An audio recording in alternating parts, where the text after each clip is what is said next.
नमस्कार दोस्तों, मैं विनोद कुमार। हम पढ़ रहे हैं हिंदी व्याकरण। हिंदी व्याकरण में हम पढ़ रहे हैं रूप परिवर्तन के आधार पर शब्द। उसमें हम 2 क्लासें पढ़ चुके हैं। पहले क्लास में हमने हिंदी का सामान्य परिचय देखा, उसके बाद में हमने संज्ञा पढ़े। बाद में दूसरी क्लास में हमने सर्वनाम शब्दों को पढ़ा। अब पढ़ेंगे विशेषण। मैंने आपको लास्ट क्लास में या पिछली क्लास में आपको बताया था कि संज्ञा और सर्वनाम शब्दों की विशेषता बताने वाले शब्दों को क्या कहते हैं? विशेषण कहते हैं। विशेषण मूल रूप से संज्ञा या सर्वनाम के शब्दों की मर्यादित करते हैं। उनको क्या करते हैं? उनका फिक्स कर देते हैं कि ये ऐसा है। जैसे मैं कहूँगा घोड़ा, घोड़ा क्या हो गया? जातिवाचक संज्ञा। लेकिन मैं कह दूँगा काला घोड़ा, तो यहाँ काला शब्द उसे क्या कर रहा है? घोड़े मतलब जातिवाचक संज्ञा को मर्यादित कर रहा है, उसे किस में बदल रहा है? काले घोड़े में। तो याद रखिए कि संज्ञा और सर्वनाम शब्दों की विशेषता बताने वाले शब्दों को विशेषण कहते हैं। तो आज की क्लास हम शुरू कर रहे हैं। आशा करता हूँ पिछली क्लास आपको पसंद आई होगी और एग्जाम की दृष्टि से आपके लिए बहुत उपयोगी रहेगी।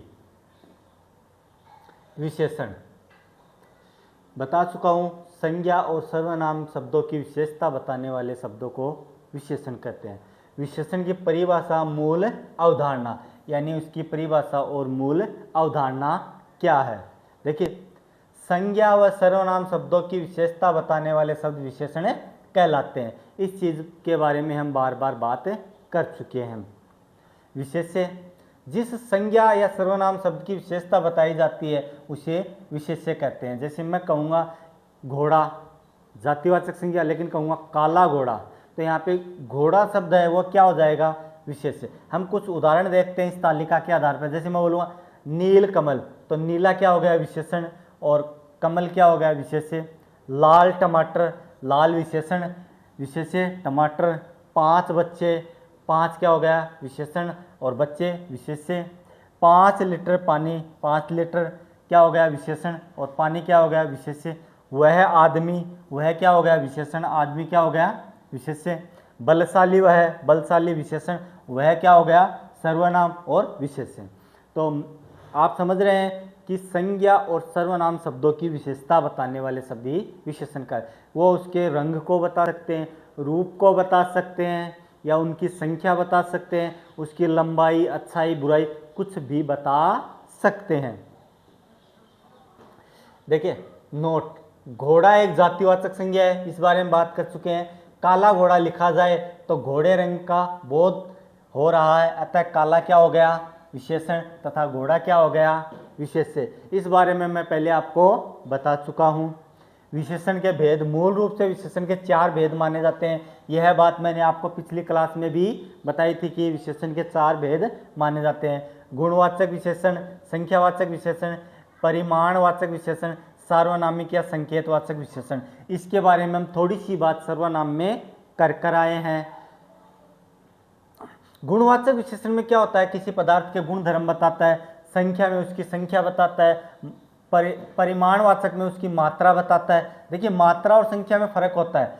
संख्या में गिन सकते हैं, मात्रा में माप या तौल। जैसे दूध हो गया, तेल हो गया, पानी हो गया, तो क्या हम उसे संख्यावाचक में शामिल कर सकते हैं? नहीं, वो क्या है? माप तौल है। तो माप तौल को किस में शामिल करेंगे?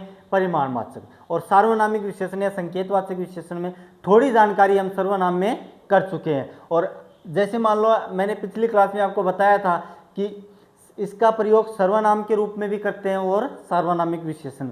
अगर किसी पदार्थ के तुरंत बाद हो तब तो क्या हो जाएगा? सार्वनामिक विशेषण। और पदार्थ वो तुरंत बाद नहीं है तब सर्वनाम।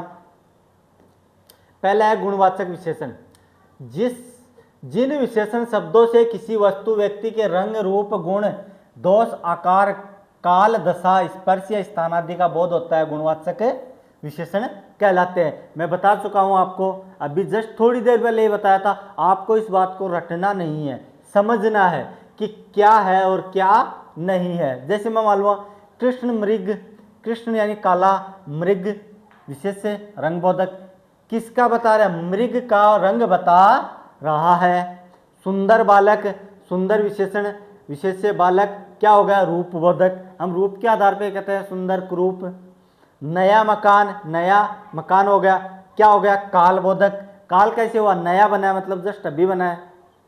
भूतकाल की विशेषता बता रहे। नया मकान बना है मतलब थोड़े दिन पहले टूटा मकान, टूटा क्या हो गया विशेषण, मकान क्या हो गया विशेष्य, दशाबोधक यानी क्या है उस मकान की दशा बता रहे हैं। टूटा मकान, अच्छा मकान या ऊंचा मकान। छोटा मकान, छोटा क्या हो गया विशेषण, मकान विशेष्य क्या है आकार, छोटा बड़ा ये सब क्या होते हैं आकार होते हैं। भले लोग, भले क्या हो गया विशेषण, लोग क्या हो गया विशेष्य, क्या हो गया गुणवाचक, यानी भला बुरा ये क्या होते हैं गुण होते हैं कि कोई आदमी भला हो सकता है कोई बुरा हो सकता है। जैसे वो कहे हैं मारवाड़ी में कहावत चल है, भली करनिया भली करेगा बुरी करेगा बांधा, एक एक यारी नीप जे खरबूजा और कांदा।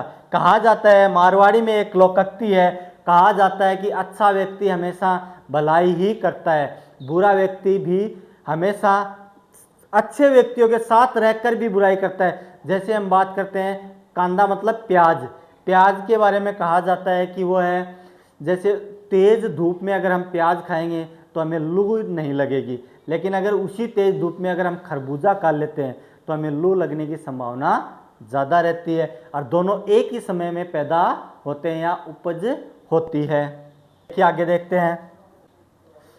कोमल शरीर, कोमल क्या हो गया विशेषण, शरीर विशेष्य स्पर्शबोधक, यानी किसी चीज़ को हम छुएंगे तभी तो पता चलेगा कोमल है नहीं, मतलब किसी को रास्ते में किसी को छू के मत ट्राई कर लेना वरना लेने के देने पड़ जाएंगे। पंजाबी नृत्य, पंजाबी क्या है एक स्थान विशेष है, नृत्य क्या है कला है, तो क्या हो गया स्थानबोधक। दूसरा है संख्यावाचक विशेषण, हम मूल रूप से 4 भाग पढ़ रहे हैं यानी विशेषण के मूल रूप से 4 भेद होते हैं, तो दूसरा क्या हो गया संख्यावाचक, जो शब्द संज्ञा सर्वनाम की संख्या बताते हैं।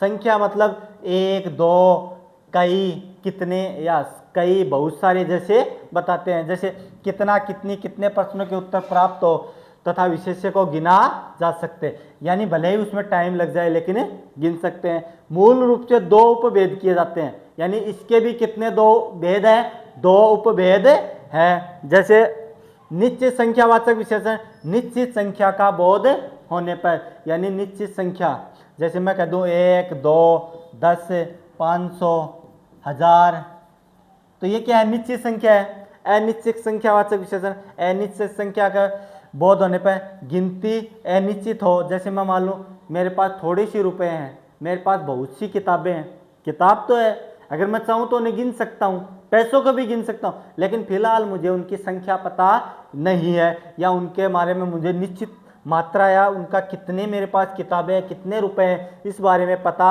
नहीं है। उदाहरण मेरे पास 10 किताबें हैं यानी मैंने गिन के रखी है इसलिए क्या हो गया निश्चित संख्यावाचक। मेरे पास सैकड़ों किताबें हैं अनिश्चित संख्यावाचक। 400 लोगों ने ट्रेन की यात्रा की निश्चित संख्यावाचक। अनेक लोगों ने हवा महल देखा अनिश्चित संख्यावाचक। अगर हम चाहते तो उन अनेक लोगों को गिन सकते थे लेकिन हमने उनकी मात्रा के आधार पर या उनकी मतलब जैसे भीड़ के आधार पर उनका पता लगाया था। निश्चित संख्यावाचक विशेषण गणना के प्रकार, यानी निश्चित संख्यावाचक विशेषण और गणना के आधार पर भी इसके अनेक प्रकार किए जाते हैं। किसी व्याकरण में 5 मिलते हैं, किसी में 7, किसी में 9, किसी में 3। ये मात्रा या ये संख्या निश्चित नहीं है, हमें मुख्य है वह याद रखने हैं। जैसे पहला है गणनावाचक, पहला कौन सा है गणनावाचक है, पहला हो गया गणनावाचक। गणना में 1 2 3 4 पाव आधा पौना। जैसे हमारे स्कूल में 350 छात्र हैं, क्या हमने गिने? हर स्कूल वाला गिन के रखता है, हर कोचिंग वाला गिन के रखता है, हमारी कोचिंग में भी गिन के रखे हुए कितने बच्चे हैं। क्रमवाचक पहला दूसरा तीसरा चौथा पांचवा। जैसे शिक्षक ने कहा 5वां पाठ याद करो, 5वां पाठ याद करो, ये क्या हो जाएगा क्रमवाचक। आवर्तीवाचक दुगुना तिगुना चौगुना, दुगुनी तिगुनी चौगुनी, ये पुल्लिंग हो गया, ये स्त्रीलिंग हो गया।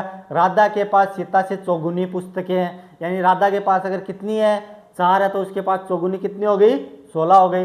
समुदायवाचक दोनों तीनों चारों, तुम तीनों यहाँ आओ। जैसे मान लो क्लास में गुरुजी, कभी कभी नहीं होता पीछे की क्लास में बैठे रहते हैं बच्चे तो बात कर रहे होते हैं, गुरुजी कहते ओए तुम तीनों उठ के हटे आओ, मारवाड़ी में बोले। अगर भाई स्कूल अगर हिंदी भाषा की है तो क्या कहेंगे तुम तीनों यहाँ उठ कर आओ, यही कहेंगे ना। और अगर मारवाड़ी कहता है ओए टिंगरो अड़े आओ, माली टाइम पे है बोलिया करता ओए टिंगरो बात क्या कर रहे हो अड़े आओ। पर आज के टाइम पे क्या हो गया भाषा में बदलाव हुआ है और थोड़ी क्या हुआ है इज्जत की भावना आ गई। अब क्या कहेंगे तुम लोग यहाँ आओ, तुम बात कैसे करो। कोशिश करते हैं कि ज़्यादा से ज़्यादा अगर हिंदी मीडियम स्कूल है तो बात हिंदी में ही की जाए। समुच्चय बोधक, दशक, शतक, शतसई, शताब्दी, दशाब्दी। जैसे मैं बोल दूं विराट कोहली ने शतक बनाया, विराट कोहली ने शतक बनाया, या बिहारी जी ने शतसई लिखी, बिहारी जी ने शतसई लिखी।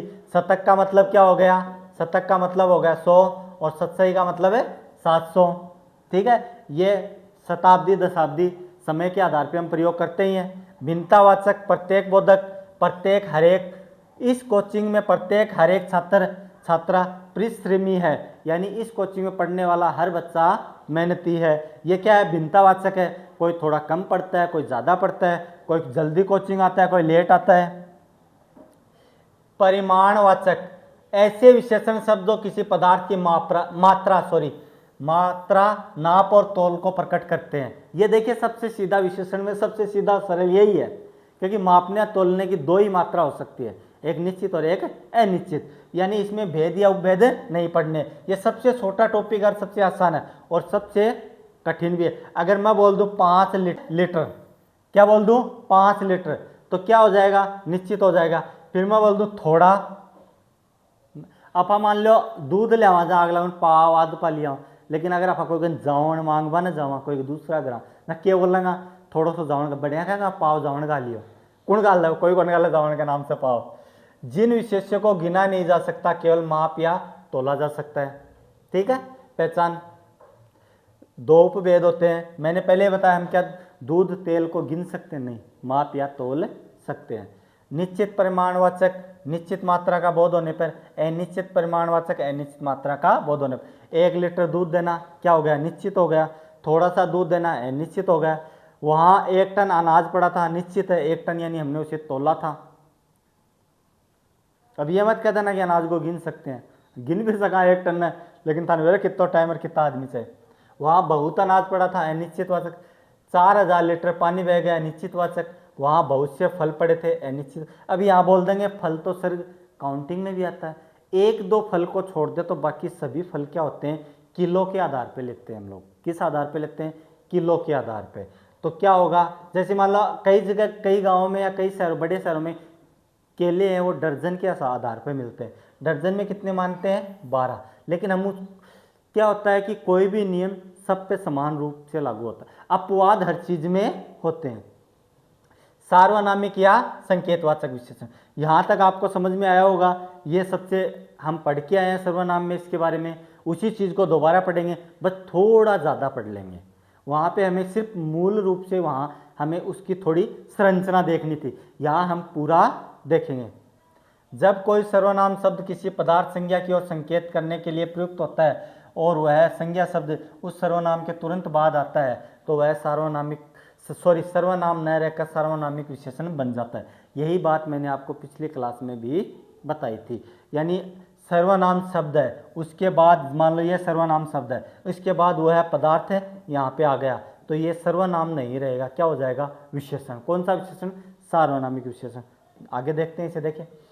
सर्वनाम बनाम सार्वनामिक विशेषण की तुलना, यानी दोनों में हम तुलना करते हैं, दोनों में हम तुलना करके देखते हैं कितना अंतर है। जैसे वह पुस्तक पढ़ रहा है, यहाँ पे वह कौन है, कर्ता है, क्या कर रहा है, पुस्तक पढ़ने।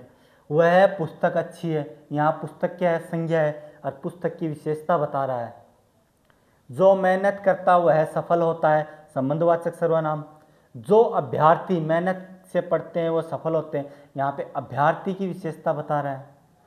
कोई रो रहा है, अनिश्चयवाचक सर्वनाम है। कोई बालक रो रहा है, यहाँ पे किसी बालक की बता रहा है। कोई रो रहा है में कोई बालक हो सकता है, बालिका हो सकती है, कोई जानवर भी हो सकता है। ठीक है। कोई गा रहा है, पर्सनवाचक, कौन गा रहा है, पर्सनवाचक है। कौन बालक गा रहा है, सार्वनामिक विशेषण है। दोनों में थोड़ा अंतर है, हमें इसे आसानी से समझना है। ये एग्जाम की दृष्टि से सबसे इंपॉर्टेंट चीज है, हमें इन्हें समझना है और अच्छे से याद करना है।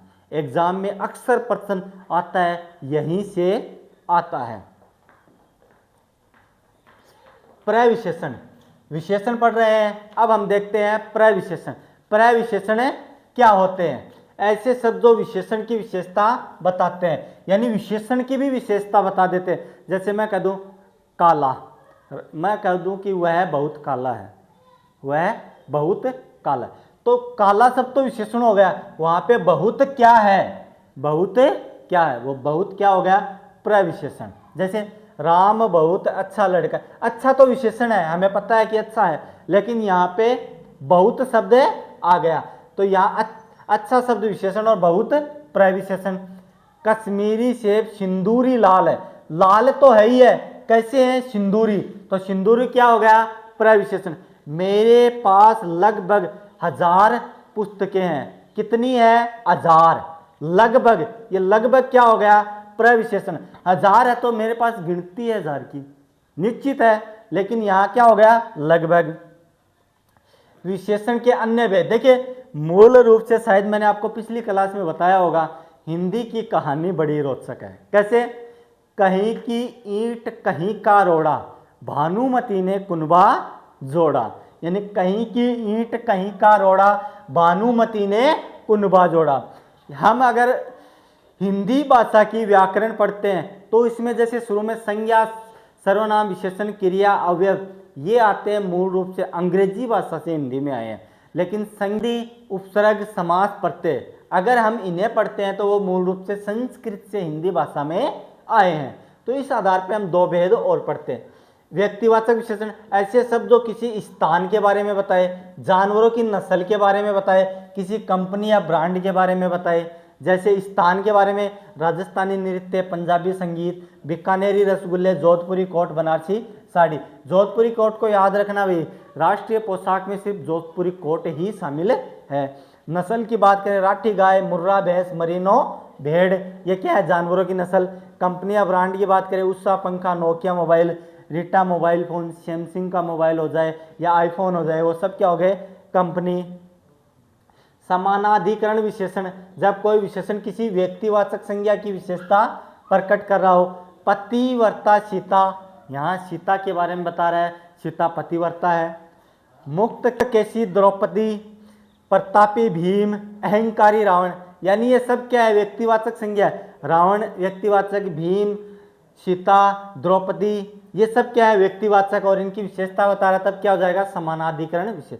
अब बात याद रखनी है विशेष या नोट में, क्या याद रखनी है, नोट, इस चीज को याद रखना है, NOT, नोट। उक्त दोनों भेद व्यक्तिवाचक, समानाधिकरण मुख्य रूप से गुणवाचक विशेषण के ही उपभेद माने जाते हैं।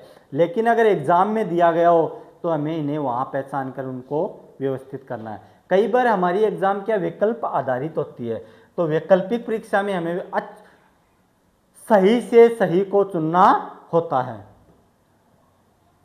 विशेषण की अवस्थाएं, ये याद रखना भाई, लगभग हर बार हर एग्जाम में यहां से प्रश्न आता है।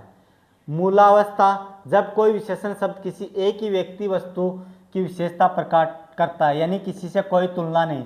जैसे हम पढ़ लो, वह अच्छा बालक है, राम अच्छा गाता है, सीता अच्छा नाचती है, या राधा अच्छा नाचती है, या कृष्ण अच्छी बांसुरी बजाता है, तो क्या हो जाएगा, मूलावस्था। राम अच्छा लड़का है, सीता सुशील कन्या है, लता पट्टू बालिका है, गंगा पवित्र नदी है। उत्तरावस्था, जब कोई गुणवाचक विशेषण दो व्यक्ति या वस्तुओं की तुलना के लिए प्रयुक्त हो, पहचान से बजाय अपेक्षा शब्द या अंत में तर प्रत्यय का प्रयोग होता हो। जैसे उदाहरण देखते हैं, राम श्याम से अच्छा लड़का है, लता रीता की बजाय पट्टू बालिका है, लता पट्टू तर बालिका है, यानी दो लोगों की यहाँ तुलना कर रहा है। जैसे मैं आपकी क्लास में आपसे तुलना कर लूँ कि मैं एक तो ये कह दूँ किसी भी स्टूडेंट को खड़ा करके ये अच्छा है, या एक ये कह दूँ ये बच्चा इससे अच्छा है, ये मैं कह दूँ ये पूरी क्लास में अच्छा है, तीनों अलग अलग बातें हैं भाई। उत्तमावस्था, कौन सी अवस्था, उत्तम, जब कोई गुणवाचक विशेषण अनेक व्यक्ति वस्तुओं में किसी एक को सर्वश्रेष्ठ या सबसे अलग बताने के लिए प्रयुक्त हो, यानी मैं कहूँ यह क्लास का सबसे अच्छा बालक है। जैसे पहचान वाक्य में सबसे अधिक अंत में तम या इष्ट या तरीन प्रत्यय जुड़ा हो। राम सबसे अच्छा लड़का है, यानी पूरी क्लास या पूरी दुनिया में उससे लड़का अच्छा लड़का दूसरा है ही नहीं। लता पट्टुतम बालिका है, यानी पट्टुतम, किस याद रखना भाई, विशेषण में विशेषण की अवस्था बनाने के लिए एक शब्द में एक समय पे एक ही प्रत्यय का प्रयोग किया जाएगा। अगर हम एक साथ में एक से अधिक प्रत्ययों का प्रयोग कर देते हैं तो वह शब्द अशुद्ध बन जाता है। वहाँ की व्यवस्थाएं बेहतरीन थी, यानी बेहतरीन मतलब अच्छी से अच्छी थी, जैसा हम एक्सप्लेन कर रहे थे। तो आज की क्लास में इतना ही। देखिए, विशेषण टॉपिक एक छोटा सा टॉपिक है। हमें संज्ञा और सर्वनाम पढ़ने के बाद सिर्फ उनके गुण भेद ही यहाँ पढ़ने होते हैं, या उनका तरीका पढ़ना होता है, या उनकी संख्या, या उनके मूल धर्म या के बारे में जानना होता है। तो इस विशेषण को पढ़ने के लिए संज्ञा सर्वनाम पढ़ लिया ना, तो वहाँ पे भी हम बहुत सी बातें हैं जो विशेषण की वहाँ पे आ जाती हैं, लेकिन इसको अलग से हम इसलिए पढ़ते हैं ताकि हम पूरी जानकारी हमें मिल सके और हम एग्ज़ाम में इसे बेहतर से बेहतर तरीके से कर सके। तो आज की क्लास में इतना ही। बहुत जल्द आपके लिए मैं लेके आऊँगा अगली क्लास। धन्यवाद।